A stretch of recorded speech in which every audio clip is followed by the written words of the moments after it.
اور جب میرے بندے آپ سے میرے بارے میں سوال کریں تو کہہ دیجئے بے شک میں قریب ہوں، میں پکارنے والی کی پکار کا جواب دیتا ہوں جب وہ مجھے پکارے۔ تو ان کو چاہیے کہ وہ میرا حکم مانیں اور مجھ پر ایمان رکھیں تاکہ وہ ہدایت پائیں۔ فاستغفروه ثم توبوا إليه إن ربي قريب مجيب۔ سو اس سے بخشش مانگو پھر اس کی طرف پلٹ آؤ، یقیناً میرا رب قریب ہے، قبول کرنے والا ہے۔ اللہم لک الحمد لا الہ الا انت وحدک لا شریک لک المنان بدیع السماوات والارض ذی الجلال والاکرام۔ اے اللہ، ساری تعریف تیرے لیے ہے، تیرے سوا کوئی الہ نہیں، تو اکیلا ہے، تیرا کوئی شریک نہیں، تو بہت نوازنے والا ہے، تو آسمانوں اور زمین کا پیدا کرنے والا ہے، اے جلال اور اکرام والے رب۔ اللہم صلی علی محمد وعلی آل محمد کما صلیت علی ابراہیم وعلی آل ابراہیم انک حمید مجید۔ اللہم بارک علی محمد وعلی آل محمد کما بارکت علی ابراہیم وعلی آل ابراہیم انک حمید مجید۔ آج ہم انشاءاللہ رزق میں کشادگی کی دعائیں پڑھیں گے۔ اللہ تعالیٰ نے انسان کو پیدا کیا اور پیدا کرنے کے بعد یوں ہی چھوڑ نہیں دیا، بلکہ انسانوں کی ضروریات بھی پوری کی، انہیں رزق عطا کیا، انہیں زندگی بسر کرنے کے اسباب بھی فراہم کیے۔ سورۃ الروم میں اللہ تعالیٰ فرماتے ہیں اللہ الذی خلقکم ثم رزقکم ثم یمیتکم ثم یحییکم هل من شرکائکم من یفعل من ذلکم من شیء سبحانہ وتعالی عما یشرکون۔ اللہ وہ ہے جس نے تمہیں پیدا کیا ہے، پھر تمہیں رزق دیا ہے، پھر وہی تمہیں موت دے گا، پھر وہی تمہیں زندہ کرے گا۔ کیا تمہارے شریکوں میں سے کوئی ہے جو ان کاموں میں سے کچھ بھی کرے، یعنی زندگی دے اور رزق دے یا موت دے؟ وہ پاک ہے اور بہت بلند ہے اس سے جو وہ شریک ٹھہراتے ہیں۔ تو اللہ سبحانہ تعالی رازق ہے اور اس کی صفت الرزاق بھی ہے، یعنی بہت زیادہ رزق دینے والا۔ اس نے آسمان و زمین کی تخلیق کے وقت ہی زمین کے اندر معیشت اور رزق کے وہ سارے سامان رکھ دیے تھے جس کی زمین والوں کو ضرورت تھی۔ یعنی جب اللہ تعالیٰ نے زمین کو پیدا کیا تو صرف اس پلانٹ کو نہیں پیدا کیا بلکہ اس کے اندر اسباب رزق بھی پیدا کر دیے، اور جتنی بھی مخلوقات پیدا کی جو ان گنت ہیں، ہم گن نہیں سکتے۔ یعنی انسان تو انسان، انسانوں کے علاوہ جنات، پھر حیوانات، چرند پرند درندے، چیونٹیاں، کیڑے مکوڑے، سمندر کی مخلوقات جو ان گنت ہیں، جن کی صرف اقسام ہی ان گنت ہیں۔ تو صرف ان کو پیدا نہیں کیا بلکہ ان سب کے رزق کی جو ضروریات تھی وہ بھی زمین کے اندر رکھ دی۔ اور پھر آپ دیکھیے کب سے یہ زمین بنی ہے اور کب سے اس پر حیوانات موجود ہیں، اور وہ ہر روز کھا رہے ہیں، پی رہے ہیں، اپنی ضروریات پوری کر رہے ہیں۔ سبحان اللہ، یعنی انسان سوچے، اور اگر انسان اس کو شمار کرنا چاہے، گننا چاہے، تو آپ گن نہیں سکتے، آپ امیجن بھی نہیں کر سکتے کہ ہر روز کتنی مخلوق کیا کچھ نہیں کھا جاتی، اور پھر اگلے روز پھر، اور پھر دن میں صرف ایک بار نہیں، انسان تو حیوانوں سے بھی زیادہ کئی بار کھاتے ہیں، اور اللہ تعالیٰ دے رہا ہے اور دے رہا ہے اور دے رہا ہے، ہزاروں سال سے یہ سلسلہ چل رہا ہے، اور وہ سارے اسباب معیشت زمین کے اندر ہیں۔ یعنی ایسا نہیں کہ وہ کچھ کھا لیے تو پھر ختم ہو گئے، جیسے آپ اپنی فریج میں سے کچھ نکال لیں تو پھر دوبارہ تو وہ نہیں ملے گا جو آپ نے نکال لیا، لیکن اللہ کی زمین کے اندر جو کچھ ہے وہ آپ نکالتے جا رہے ہیں، اور پھر اللہ تعالیٰ دوبارہ ان میں سے پیدا کرتا چلا جا رہا ہے۔ نہیں، ایک ٹری جو آج ہمیں نظر آتا ہے، معلوم نہیں اس کے پیچھے کتنی ہی چین ہے ٹریز کی کہ جن کا یہ بچہ ہے جو آج ہمیں نظر آ رہا ہے۔ تو یہ اللہ سبحانہ تعالیٰ ہی کی قدرت ہے اور اس کی طاقت ہے اور اس کی پلاننگ ہے۔ اسی لیے ہم جب رب کا لفظ استعمال کرتے ہیں تو ہم کیا کہتے ہیں؟ خالق، پیدا اس نے کیا، مالک بھی وہی، مدبر بھی وہی، رازق بھی وہی۔ یعنی رب کے اندر رازق کا لفظ بھی آتا ہے، یعنی اللہ تعالیٰ کی صفت رزق بھی آتی ہے.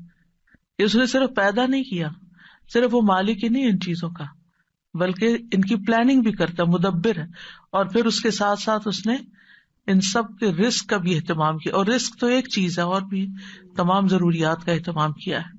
سورۃ ہود میں آتا ہے وَمَا مِن دَابَّةٍ فِي الْأَرْضِ إِلَّا عَلَى اللَّهِ رِزْقُهَا، زمین میں چلنے والا کوئی جاندار ایسا نہیں مگر اس کا رزق اللہ ہی کے ذمہ ہے. وہ پرندوں کو ان کے گھونسلوں میں، درندوں کو ان کی گھات میں، مچھلیوں کو سمندر کی تہہ میں، چیونٹیوں کو ان کے بلوں میں رزق فراہم کر رہا ہے. اور رزق کا مالک بھی صرف وہی ہے. سب کچھ اس کے ہاتھ میں ہے، سب کچھ اس کے اختیار میں ہے. وہ جس کے لیے چاہتا ہے رزق کشادہ کر دیتا ہے، اور جس کو چاہتا ہے نپا تلا دیتا ہے، جس کے لیے چاہتا ہے تنگ کر دیتا ہے. ان اللہ یرزق من یشاء بغیر حساب. لیکن بندوں کے لیے حکم کیا ہے کہ وہ نکلیں، رزق کی تلاش کریں، اللہ سے رزق طلب کریں. فابتغوا عند اللہ الرزق واعبدوہ، سو تم اللہ ہی کے ہاں رزق تلاش کرو اور اسی کی عبادت کرو. حیوانات رزق کی تلاش میں نکلتے ہیں، پرندے اپنے گھونسلوں سے نکلتے ہیں، چیونٹیاں بلوں سے نکلتی ہیں، اور اسی طرح باقی مخلوقات بھی اپنے رزق کی تلاش میں سارا دن مارے مارے پھرتی ہے. صبح خالی پیٹ نکلتے ہیں اپنے گھونسلوں سے پرندے، اور رات کو پیٹ بھرے واپس لوٹتے ہیں. لیکن پیٹ بھرنے کے لیے ان کو محنت کرنی پڑتی ہے اور کوشش اور بھاگ دوڑ کرنی پڑتی ہے، جو وہ سارے کر رہے ہوتے ہیں. تو انسان کے لیے بھی لازم کیا ہے کہ اللہ کو الرازق سمجھتے ہوئے اس کے ساتھ ساتھ کوشش کرے، محنت کرے، بھاگ دوڑ کرے، اور پھر اس کے بعد اس کی عبادت کے لیے بھی وقت نکالے. پرندوں کی تو تسبیح کافی ہے، لیکن انسان کو عبادت کے مختلف طریقے سکھائے گئے ہیں. اس سلسلے میں آج کی دعا سورۃ المائدہ میں اللہ تعالیٰ فرماتے ہیں قال عیسی ابن مریم اللہم ربنا انزل علینا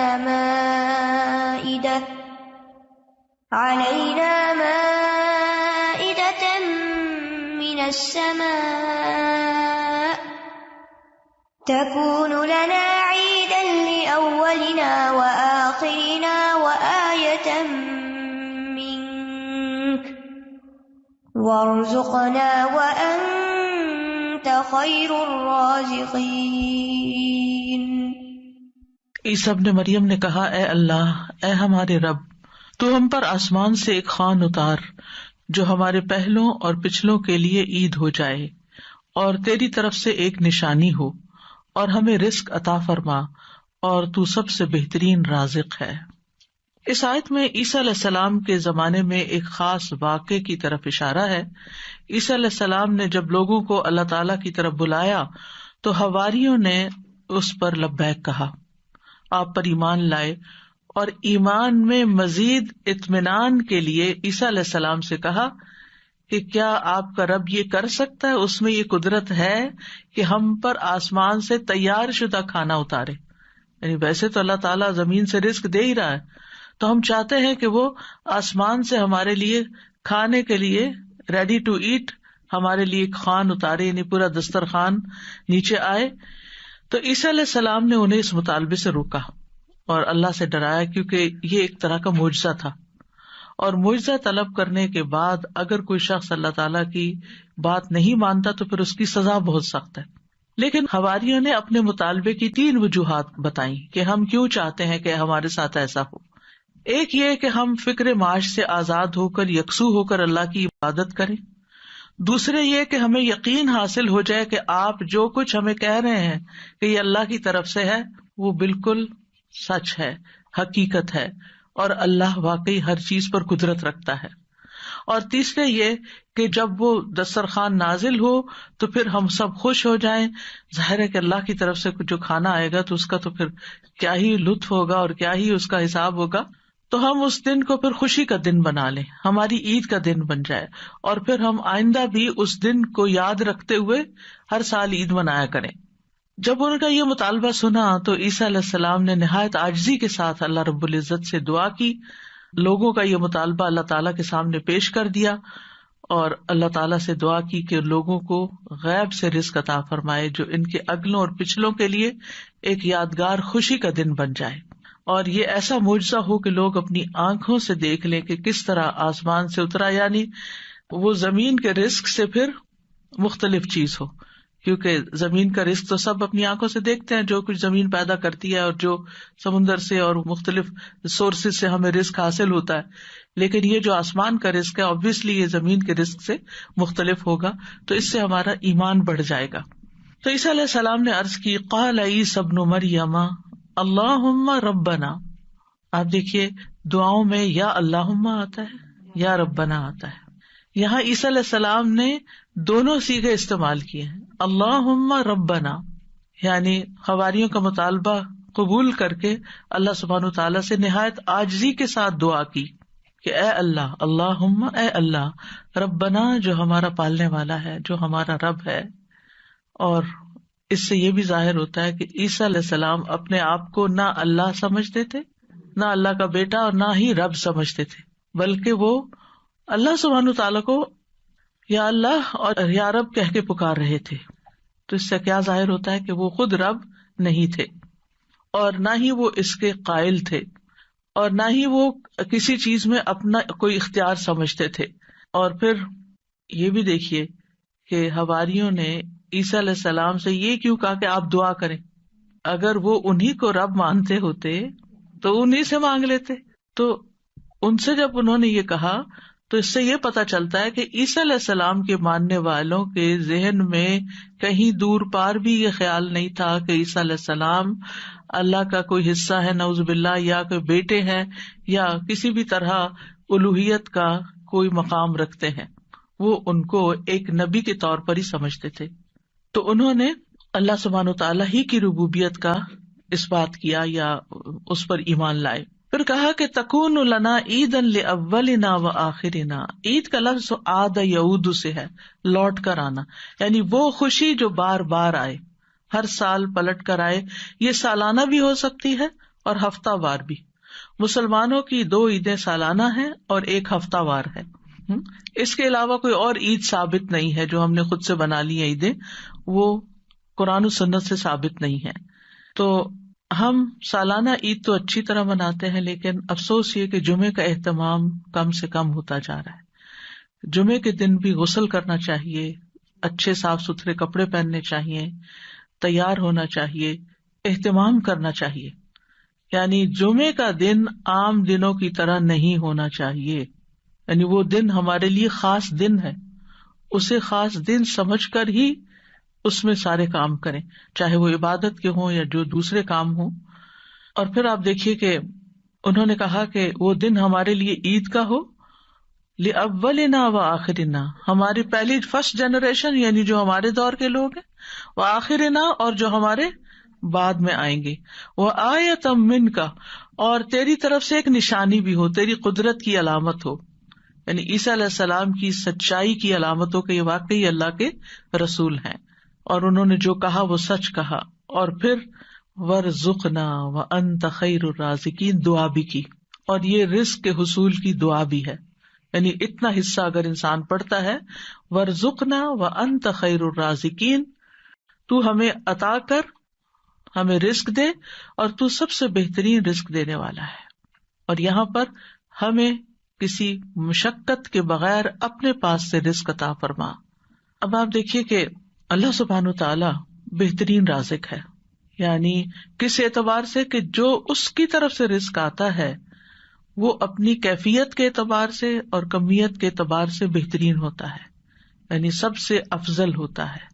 اور انسانوں نے اس کی جو شکلیں بنا لی ہیں، پروسیس کر لیا اس کو، تو وہ اپنی کیفیت کے اعتبار سے بہترین نہیں رہا، کیونکہ انسانوں کے لیے اس طرح فائدہ مند نہیں۔